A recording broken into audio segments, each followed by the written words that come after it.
Amém.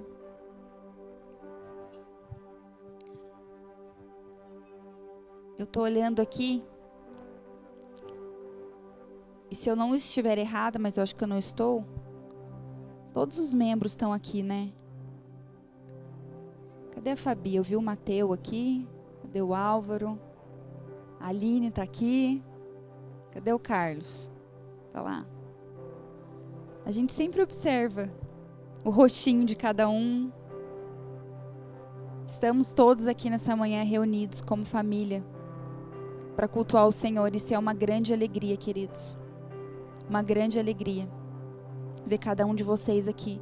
E eu creio que essa mensagem, e eu oro, e durante todo o tempo que eu estava preparando essa mensagem, o desejo do meu coração é que essa palavra gere um comprometimento. Um comprometimento para nós, igreja. Meu desejo é que você saia daqui comprometido com o Senhor. Um compromisso. Uma aliança com o Senhor. Esse é o desejo profundo do meu coração. Eu gostaria de ler algumas passagens com vocês.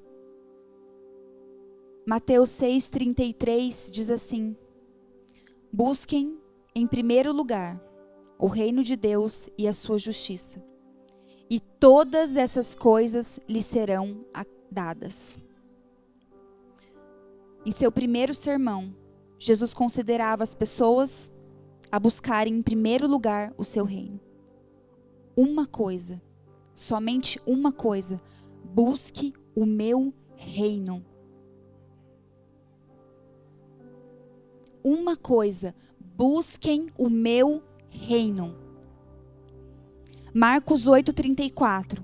Depois chamou a multidão e os discípulos e disse: se alguém quer ser o meu seguidor, negue a si mesmo. Tome a sua cruz e siga-me. Se tentar se apegar à sua vida, a perderá. Mas se abrir mão da sua vida por minha causa e por causa das boas novas, a salvará. Que vantagem há em ganhar o mundo inteiro, mas perder a vida? E o que daria o homem em troca da sua vida? Se alguém se envergonhar de mim e da minha mensagem, nesta época de adultério e de pecado, o Filho do Homem se envergonhará dele quando vier na glória de seu Pai com os santos anjos.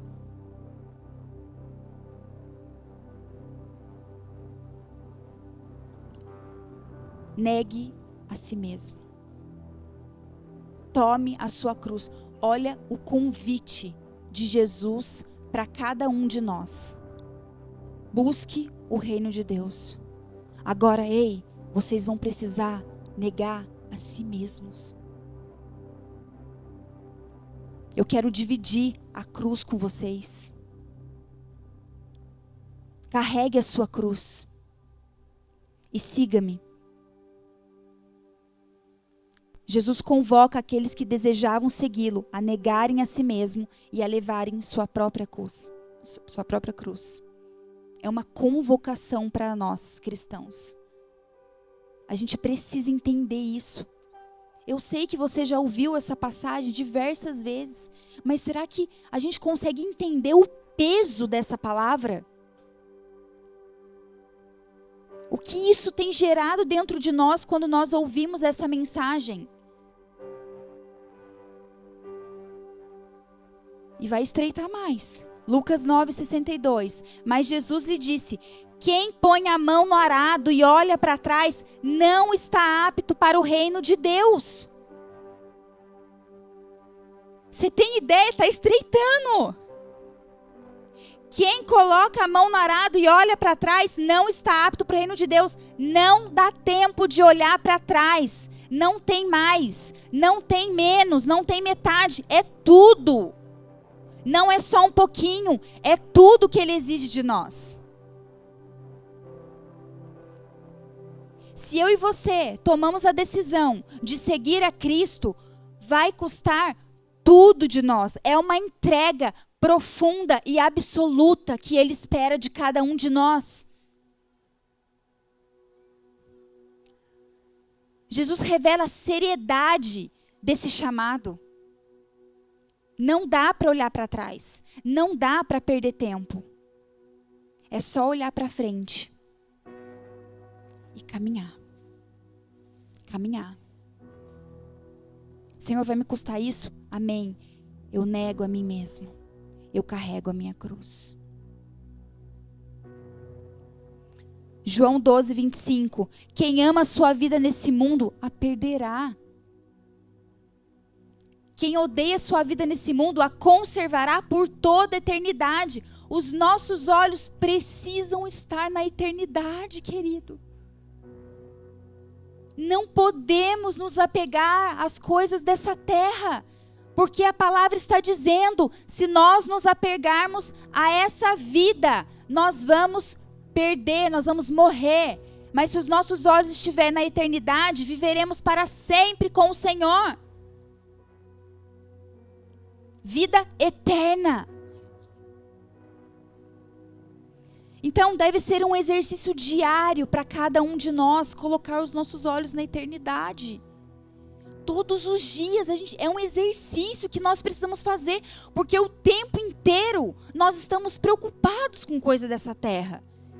Então é um exercício pensar, cara, eu não posso ficar gastando a minha vida mais do que gastar o meu tempo com Jesus. Ele é mais importante do que qualquer outra coisa. Então é um exercício diário, eu e você pensarmos nisso, refletirmos, meditarmos nisso. Mateus 6,10. Venha o teu reino. Olha a oração que o Senhor nos ensinou. Ele nos ensinou a orar. Venha o teu reino. Seja feita a sua vontade. Assim na terra como é no céu. Eu preciso buscar estabelecer o padrão de Deus, o reino de Deus no meu dia a dia. Olhar na eternidade. Eu desejo pelo teu reino, Jesus. Venha o teu reino, seja feita a sua vontade. É do jeito que o Senhor quer, Jesus. Me ajuda a negar as minhas próprias vontades carnais.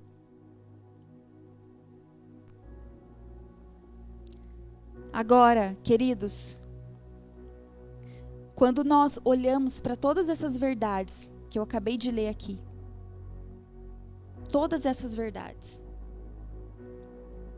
a pergunta que o Senhor faz para cada um de nós hoje é: o quanto de nós está comprometido com o reino dele?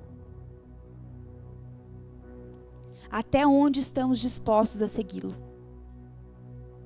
Essa é uma pergunta que o Senhor está fazendo para nós essa manhã.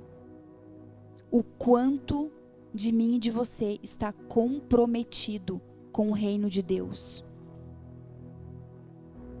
Até onde nós estamos dispostos a ir? Até o que estamos dispostos a fazer por Ele? Qual é o nível de comprometimento que nós estamos tendo? A gente precisa pensar nisso.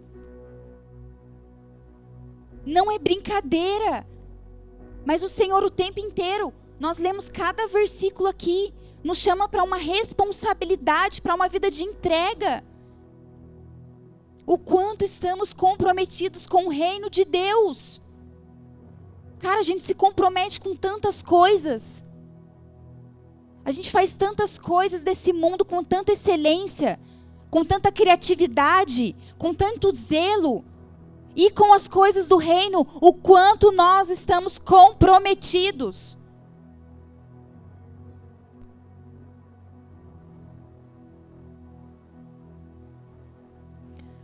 Gostaria de... Abram suas Bíblias, por favor. Nós vamos ler João capítulo 6. É um texto longo, mas eu gostaria muito de meditar nesse capítulo com vocês.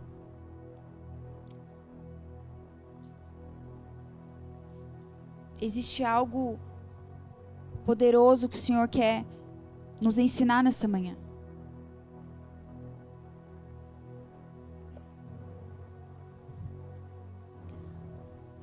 João 6, a partir do versículo 25, diz assim: Jesus, o título é Jesus, o pão da vida. Quando o encontraram do outro lado do mar, a multidão, perguntaram-lhe: Mestre, quando chegastes aqui? Jesus respondeu: A verdade é que vocês estão me procurando não porque viram os sinais milagrosos, mas porque comeram os pães e ficaram satisfeitos. Não trabalhem pela comida que se estraga, mas pela comida que permanece para a vida eterna, a qual o Filho do Homem dará a vocês. Deus, o Pai, nele colocou o seu selo de aprovação. Então perguntaram-lhe: O que precisamos fazer para realizar as obras que Deus requer? Jesus respondeu: A obra de Deus é esta, crer naquele que ele enviou. Então perguntaram-lhe: Que sinal milagroso mostrarás para que o vejamos e creamos em ti? O que farás? Os nossos antepassados comeram o maná no deserto, como está escrito: Ele lhes deu a comer pão dos céus. Declarou-lhe Jesus: Digo a verdade, não foi Moisés que deu a vocês pão do céu, mas é meu Pai quem dá a vocês o verdadeiro pão do céu. Pois o pão de Deus é aquele que desceu do céu e dá vida ao mundo. Disseram eles: Senhor, dá-nos sempre desse pão. Então Jesus declarou: Eu sou o pão da vida. Aquele que vem a mim nunca terá fome, aquele que crê em mim nunca terá sede. Mas como eu disse, vocês me viram, mas ainda não creem. Todo aquele que o Pai me der virá a mim, e quem vier a mim eu jamais rejeitarei. Pois desci dos céus não para fazer a minha vontade, mas para fazer a vontade daquele que me enviou. E essa é a vontade daquele que me enviou, que eu não perca nenhum do que ele me deu, mas os ressuscite no último dia. Porque a vontade do meu Pai é que todo aquele que olhar para o Filho e nele crer que tem a vida eterna, e eu o ressuscitarei no último dia. Com isso, os judeus começaram a criticar Jesus, porque disseram: Eu sou o pão que desceu do céu. E diziam: Esse não é Jesus, o filho de José? Não conhecemos seu pai e sua mãe? Como ele pode dizer: Desci do céu? Respondeu Jesus: Parem de me criticar. Ninguém pode vir a mim se o Pai que me enviou não o atrair. Eu o ressuscitarei no último dia. Está escrito nos profetas: Todos serão ensinados por Deus. Todos os que ouvem o Pai, a dele aprendem, vêm a mim, e dele aprendem e vêm a mim. Ninguém viu o Pai a não ser aquele que vem de Deus. Somente ele viu o Pai. Asseguro a vocês que aquele que crê tem a vida eterna. Eu sou o pão da vida. Os seus antepassados comeram o maná no deserto, mas morreram. Todavia, aqui está o pão que desce do céu, para que não morra quem dele comer. Eu sou o pão vivo que desceu do céu. Se alguém comer desse pão, viverá para sempre. Esse pão é a minha carne que eu darei pela vida do mundo. Então os judeus começaram a discutir exaltadamente entre si: Como pode esse homem nos oferecer a sua carne para comermos? Jesus lhe disse: Eu digo a verdade, se vocês não comerem a carne do Filho do Homem e não beberem o seu sangue, não terá vida em si mesmos. Todo aquele que come a minha carne e bebe o meu sangue tem a vida eterna, e eu o ressuscitarei no último dia. Pois a minha carne é verdadeira comida e o meu sangue é verdadeira bebida. Todo aquele que come a minha carne e bebe o meu sangue permanece em mim e eu nele. Da mesma forma como o Pai que vive me enviou, e eu vivo por causa do Pai, assim, aquele que se alimenta de mim viverá por minha causa. Este é o pão que desceu dos céus. Os antepassados de vocês comeram maná e morreram, mas aquele que se alimenta desse pão viverá para sempre. Ele disse isso quando ensinava na sinagoga de Cafarnaum. No versículo 60. A multidão, ao ouvirem isso, muitos dos seus discípulos disseram: Dura é essa palavra. Quem pode suportá-la? Sabendo em seu íntimo que os seus discípulos estavam se queixando do que ouviram, Jesus lhe disse: Isso os escandaliza? Que acontecerá se vocês virem o Filho do Homem subir para onde estava antes?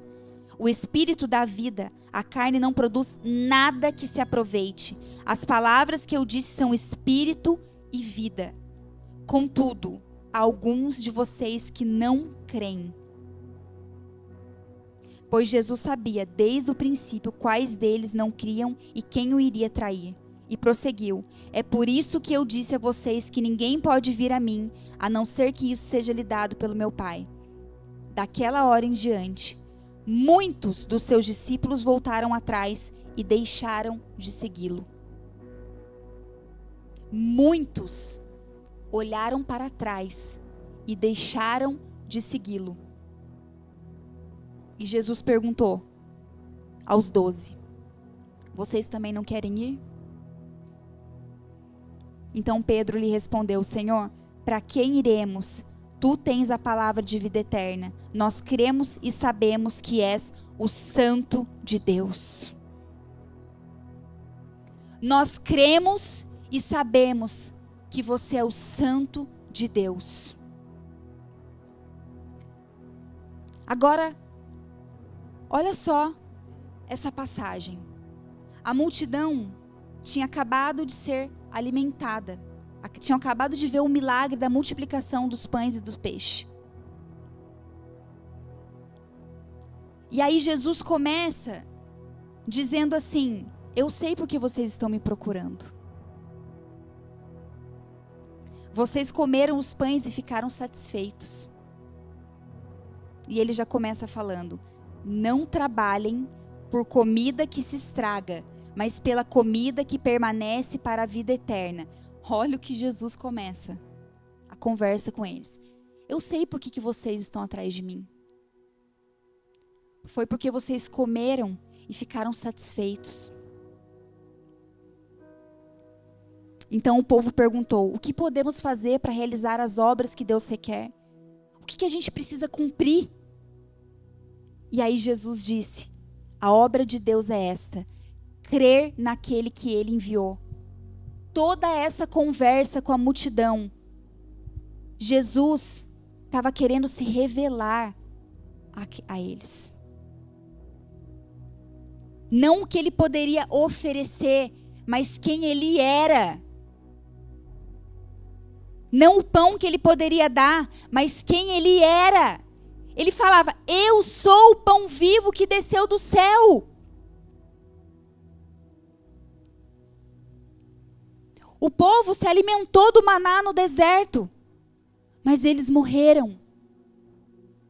Eu sou o pão que vocês precisam. Jesus estava querendo revelar a sua identidade para eles. Jesus desejava um relacionamento profundo com eles. A multidão deseja seguir um profeta que lhe proverá alimento de graça e libertação política. Querem um novo Moisés, querem o maná do céu, querem pão. Olha no versículo 30. Que sinal milagroso mostrarás para que o vejamos e creiamos em ti? A multidão pergunta: que farás? E sabe, trazendo isso para a nossa vida, muitas vezes nós ficamos só pedindo coisas para Deus. A gente quer o pão. E na verdade Ele está falando assim: ei, olha para mim. Olha para mim. E nós estamos atrás. E a gente gasta horas pedindo coisas para Deus. Mas o quanto nós temos gastado tempo fascinados na presença dEle, em quem Ele é, não naquilo que Ele pode nos dar.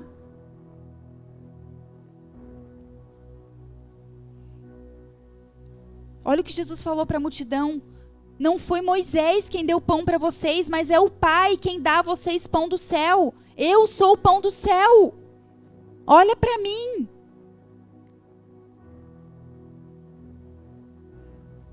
Queridos, e aqui Ele diz assim: eu sou o Filho do Homem. E esse título, Filho do Homem, é muito interessante. Eu estou lendo um livro maravilhoso que eu super indico. São 2 volumes. Se chama O Filho do Homem, de Samuel Whitfield. Acho que é assim que fala o nome dele. Como que é? Whitefield. É isso aí, não sei falar. Se vocês entenderam, coloca depois lá no Google. Se quiser, manda uma mensagem que eu passo para vocês. Gente, eu estou sendo transformada, ministrada de uma forma muito profunda no relacionamento íntimo com Jesus. E o Senhor está nos chamando, e eu não sei pensar, eu não sei falar outra coisa nesses últimos dias do que estar fascinados por quem Ele é. Por quem Ele é. E esse título, Filho do Homem, algo interessante é que no Novo Testamento, ele foi usado pelo próprio Cristo para falar de si mesmo 78 vezes. Onde o outro título, Cristo, o Messias, foi usado 11 vezes por Jesus. Filho de Deus, 5 vezes. E filho de Davi, 1 vez. Pelo próprio Jesus. 78 vezes. Não foi à toa que Jesus gostava desse título, o Filho do Homem. Sabe por quê, queridos? O desafio de Jesus não era mostrar a sua humanidade, mas a sua divindade. Por isso ele se apresentava: eu sou o Filho de Deus que desceu dos céus, o único. E algo curioso também é que Jesus, ele evitava ser chamado do Cristo, do Messias. Por quê? E nós vemos até uma passagem que ele advertiu os discípulos para que não chamassem ele desse título. Isso fala que é o segredo messiânico. Mas, na verdade, outro detalhe importante também é que Jesus não foi executado por ter declarado ser o Messias, mas sim por alegar ser o Filho do Homem. Olha isso. Precisamos entender que Jesus não estava tentando preservar a sua vida, mas sim a sua mensagem. Quando ele evitou esse título, ele não estava tentando preservar a vida dele, mas a mensagem que ele estava querendo, que ele carregava e queria que as pessoas entendessem. A noção pré-concebida que tinham sobre o Messias causaria confusão, porque olha esse contexto histórico.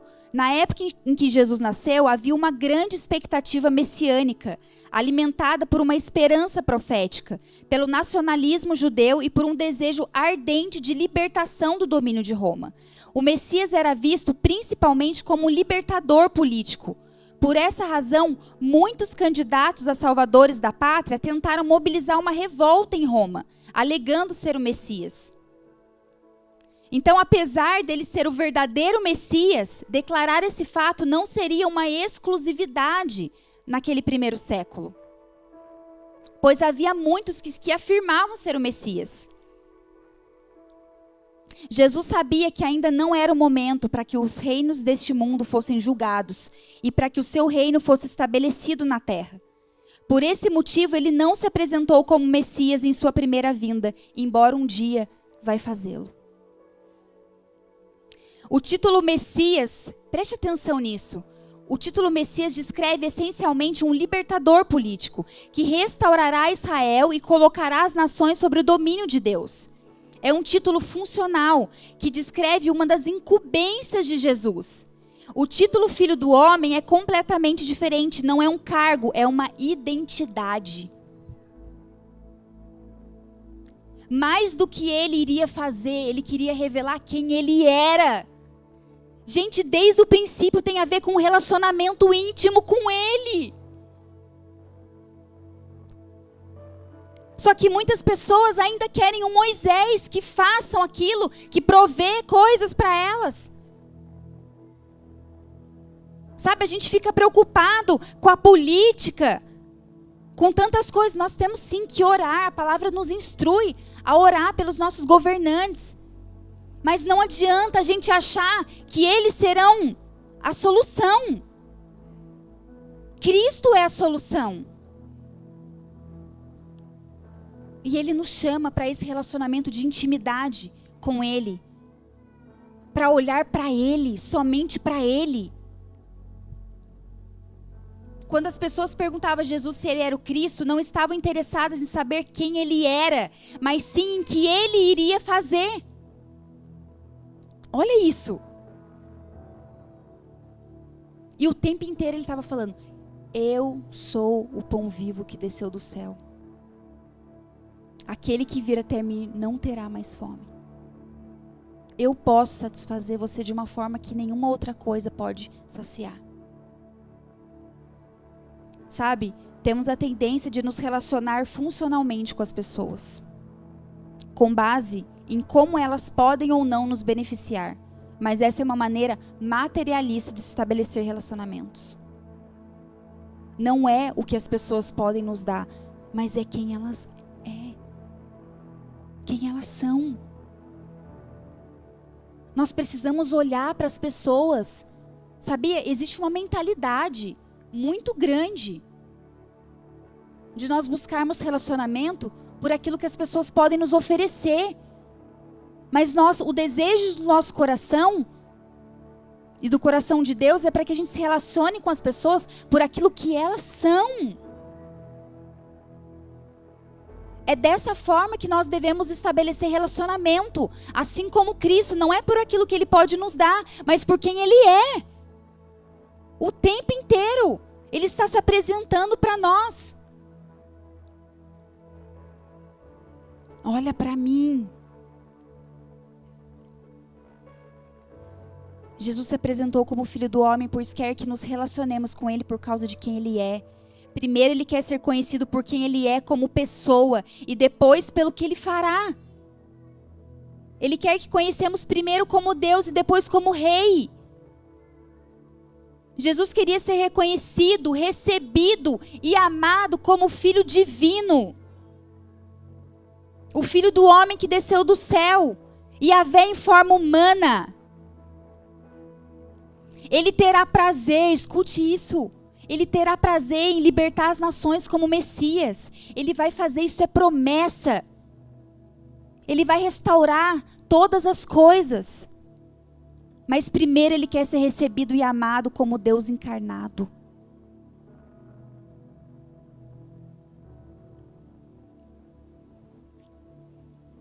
No versículo 57, Jesus disse assim: quem se alimenta de mim viverá por minha causa. Então, quando eu entendo, quando eu me alimento desse pão vivo que desceu dos céus, eu vivo por Ele e para Ele, porque dele e por Ele são todas as coisas. Você consegue entender? Porque primeiro Ele nos chama para esse relacionamento íntimo, de conhecer quem Ele é. E aí Ele fala assim, ó: quem se alimenta de mim, viverá por minha causa.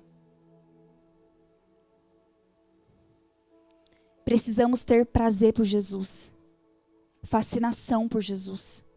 Qual tem sido a nossa fonte de alimento? O pão dessa terra ou o pão vivo que desceu do céu?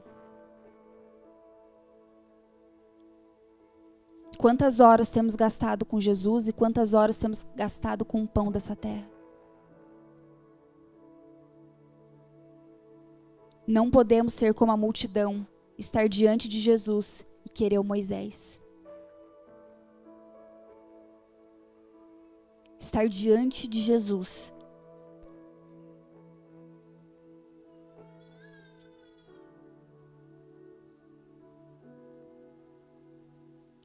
Busque em primeiro lugar o reino de Deus. E eu vou acrescentar todas as outras coisas. Todas as outras coisas serão acrescentadas. Mas você precisa buscar o reino, se comprometer com o reino. Qual é a nossa causa, querido? Por quem nós vivemos? Pelo que nós vivemos? gostaria de compartilhar também essa passagem com vocês, que é Filipenses 2:21, que tem ministrado muito meu coração. Paulo fala a respeito de Timóteo, seu filho amado. E ele diz assim: se for da vontade do Senhor Jesus, espere enviar-lhes Timóteo em breve para visitá-los, aos filipenses. Assim ele poderá me animar contando-me notícias de vocês. Não tenho ninguém que se preocupe sinceramente com o bem-estar de vocês como Timóteo. Todos os outros se preocupam apenas consigo mesmos e não com o que é importante para Jesus Cristo. Vocês sabem que Timóteo provou seu valor como um filho junto ao Pai. Ele tem servido ao meu lado na proclamação das boas novas. Queridos, olha isso. Essa passagem e essa frase aqui mexeu tanto comigo. Porque olha o que Paulo fala. Todos os outros se preocupam apenas consigo mesmos e não com o que é importante para Jesus Cristo. Cara, eu fiquei a semana inteira com essa frase no meu coração. Todos os outros se preocupam apenas consigo mesmos e não com o que é importante para Jesus Cristo. A pergunta que Jesus está fazendo para mim, e Ele está fazendo para você nessa manhã: o que é importante para Ele? Você consegue perguntar isso para Jesus? Jesus, o que é importante para você? Porque é isso que eu quero gastar a minha vida. É isso que eu quero gastar a minha vida. Não dá para viver voltado para as nossas vontades dessa terra. Não dá, porque nenhuma coisa vai nos satisfazer. Por isso nós andamos ansiosos. Mas quando os nossos olhos estão voltados para Jesus, quando nós nos apaixonamos por Ele, como a gente cantou aqui. Eu quero me apaixonar. Dá risada, né? Eu quero me apaixonar. Eu quero me apaixonar por Ele que tem olhos como chama de fogo. Eu quero me apaixonar por Ele. Eu quero gastar horas. Cara, como eu gosto de fazer isso, ficar sozinha. Amo quando as crianças não estão em casa, o Felipe sai. Aí, ó. Eu amo ficar sentada. Cara, e só olhando para Ele. Cara, só olhando para Ele, fala: Jesus, eu podia estar aqui pedindo um monte de coisa, mas na verdade, mesmo que o Senhor me dê todas essas coisas, nada disso me satisfaz.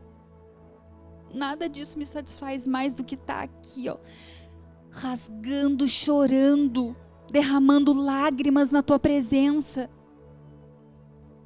E a única pergunta que eu quero fazer para o Senhor é: me diz o que é importante para você, porque é nisso que eu vou gastar minha vida.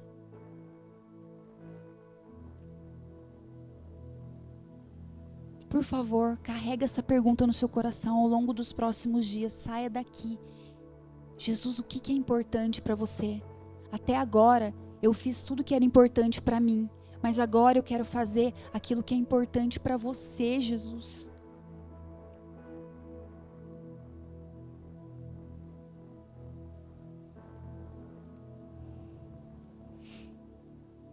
Eu acho que toda pregação minha eu leio esse versículo. E eu vou ler ele de novo. 2 Crônicas 16:9. Os olhos do Senhor passam por toda a terra para mostrar sua força àqueles cujo coração é inteiramente dedicados a Ele. Cara, imagina isso, os olhos do Senhor passando por toda a terra para mostrar a força dEle.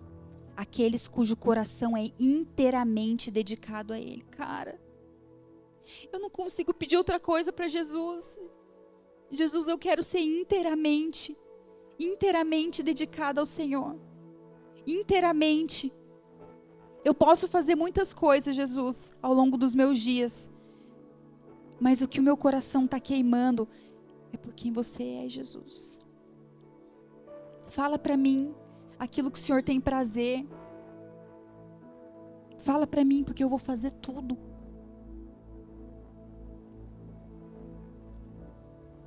Os olhos do Senhor procuram por pessoas que lhe dediquem totalmente o coração.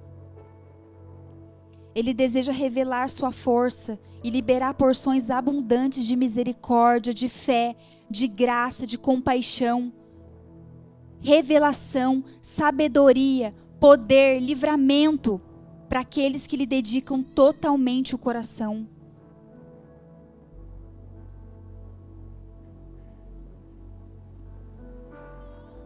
Jeremias 33:3 é o último versículo que eu quero ler. Invoca-me e te responderei, anunciar-te-ei coisas grandes e ocultas que você não sabe. Olha o que Deus está falando para nós nessa manhã, cara. Invoca. No original isso quer dizer, grita. Pode gritar. Me chama, clama, porque eu quero revelar coisas que você ainda não sabe. Eu quero revelar meu caráter para você. Eu quero revelar aquilo que me alegra, aquilo que é importante para mim. Eu quero revelar. Mas você precisa se prostrar e gritar. Você é mais importante para mim, Jesus. E eu quero gastar a minha vida com o que é importante para você.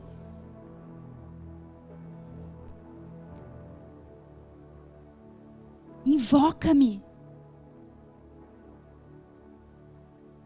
Sabe, não tem coisa mais triste do que em um momento de adoração, alguém indiferente. Indiferente com a palavra de Deus, com a presença de Deus.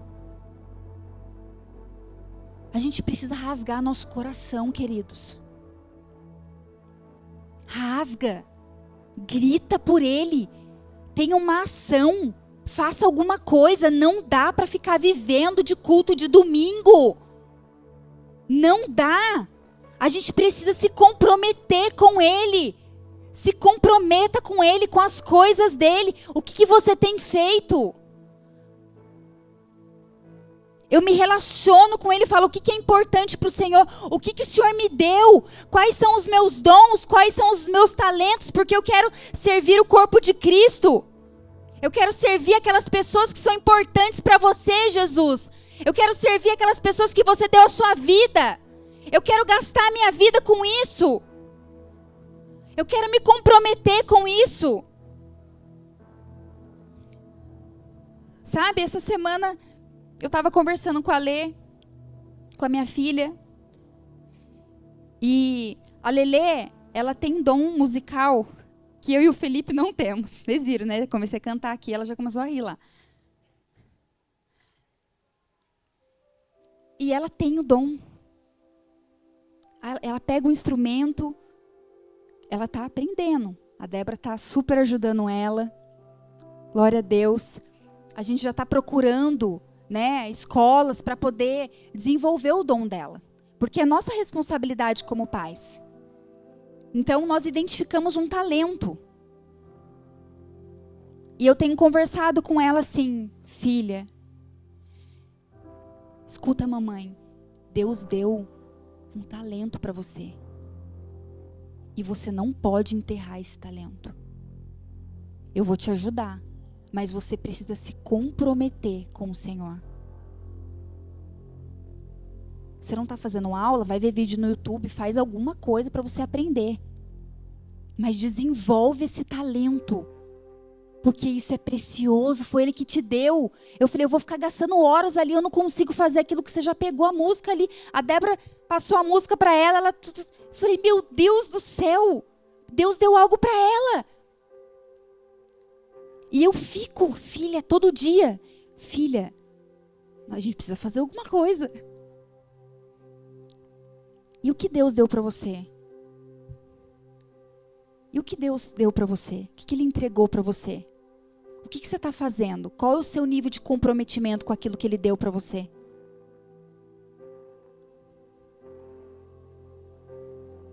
Eu olho para Jesus.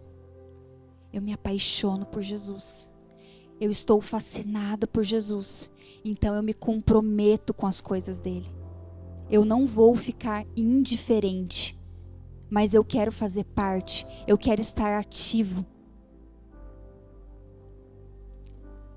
Queridos, gostaria de convidar você, vem aqui para frente. Gostaria de chamar o louvor. Venha para frente como um passo de, Deus, eu me comprometo. Eu me comprometo. Eu quero olhar para você, Jesus.